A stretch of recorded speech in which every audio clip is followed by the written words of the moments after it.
महाराणा सांगा, एक महान योद्धा की गाथा। क्या आप जानते हैं, महाराणा सांगा ने 80 युद्ध लड़े और कभी हार नहीं मानी। उनकी कहानी केवल इतिहास नहीं, बल्कि साहस और संघर्ष की शिक्षा है। एक योद्धा जिसने हर चुनौती को अपनी ताकत बनाया और नामुमकिन को भी मुमकिन कर दिया। महाराणा सांगा, जिन्हें राणा सांगा के नाम से जाना जाता है, एक महान राजपूत शासक थे। उनका जन्म 12 अप्रैल 1482 को चित्तौड़, मेवाड़ में हुआ था। वे राजा रायमल और रानी रतन कुंवर के पुत्र थे। सांगा का जीवन संघर्षों से भरा था। वे राजा रायमल के तीसरे पुत्र थे और शुरुआत में उन्हें राजगद्दी की उम्मीद नहीं थी। उनके बड़े भाई पृथ्वीराज और जगमाल थे और दोनों के बीच गहरा संघर्ष था। अपनी एक आंख खोने के बाद भी सांगा ने हार मानने का नाम नहीं लिया। हालांकि उनकी संघर्षपूर्ण यात्रा उन्हें 1509 में मेवाड़ का राणा बना दिया। महाराणा सांगा ने 18 भीषण युद्धों में भाग लिया। इन युद्धों में उन्होंने दिल्ली के सुल्तान इब्राहिम लोदी, मालवा के सुल्तान और गुजरात के सुल्तान जैसे शक्तिशाली शासकों को हराया। उन्होंने राजस्थान, मध्य प्रदेश और गुजरात के उत्तरी हिस्सों पर विजय प्राप्त की। कहते हैं कि उन्होंने अपने सैन्य जीवन में 80 घावों का सामना किया, एक कलाई खो दी और एक पैर में अपंग हो गए। इसके बावजूद उनका साहस और नेतृत्व कभी भी कमजोर नहीं पड़ा। उनके समकालीन बाबर ने उन्हें भारत का सबसे महान शासक बताया था और यहाँ तक कि बाबर ने कहा कि सांगा हिंदुस्तान का सबसे बड़ा काफिर राजा था। 1527 में बाबर के आक्रमण ने भारतीय इतिहास को बदल दिया। बाबर ने खानवा युद्ध 17 मार्च 1527 में राणा सांगा को हराया, लेकिन इस युद्ध में सांगा ने अपनी पूरी ताकत लगाई।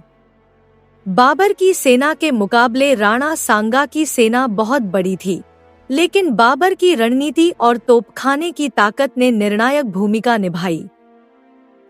30 जनवरी 1528 को राणा सांगा का निधन हुआ, लेकिन उनका नाम आज भी भारतीय इतिहास में अमर है। उनका जीवन केवल युद्धों और विजय की कहानी नहीं है, बल्कि यह एक महान योद्धा, कूटनीतिज्ञ और सम्राट के संघर्षों की गाथा है। उनकी वीरता ने उन्हें उत्तरी भारत का अंतिम स्वतंत्र हिंदू सम्राट बना दिया। उनकी मृत्यु के बाद उनके उत्तराधिकारी रतन सिंह द्वितीय ने शासन संभाला। महाराणा सांगा द्वारा लड़े गए प्रमुख युद्ध। इधर की लड़ाई 1514 से 1517, 1514 से 1517 में राणा सांगा और इधर के सुल्तान मलिक बेग के बीच हुआ। इस युद्ध में राणा सांगा की विजय हुई। खतौली की लड़ाई 1517,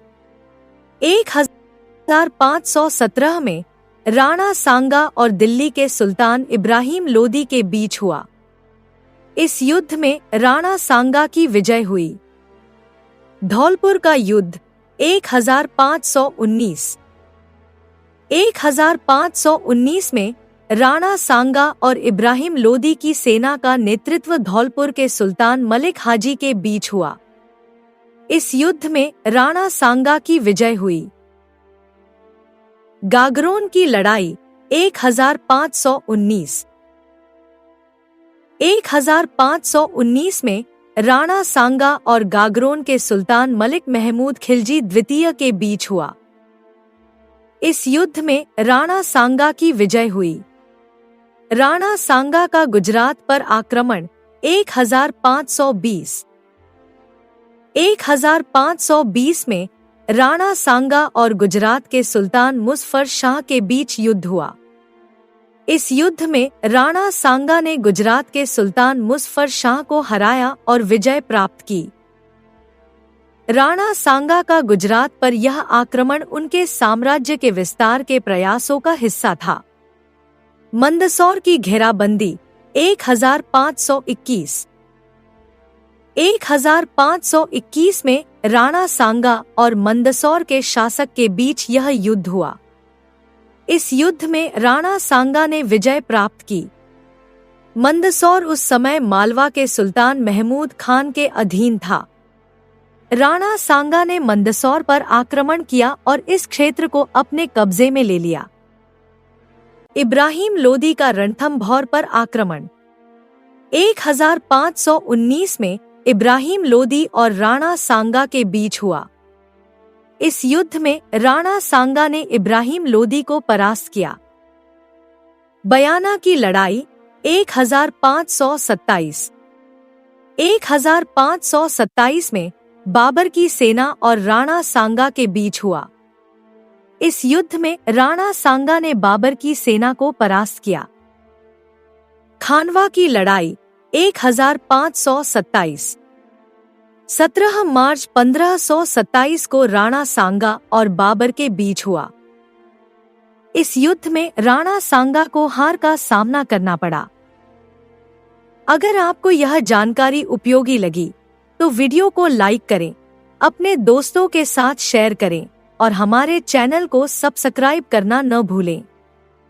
अगली बार हम ऐसे ही और रोचक विषयों पर चर्चा करेंगे। तब तक के लिए धन्यवाद और जय हिंद।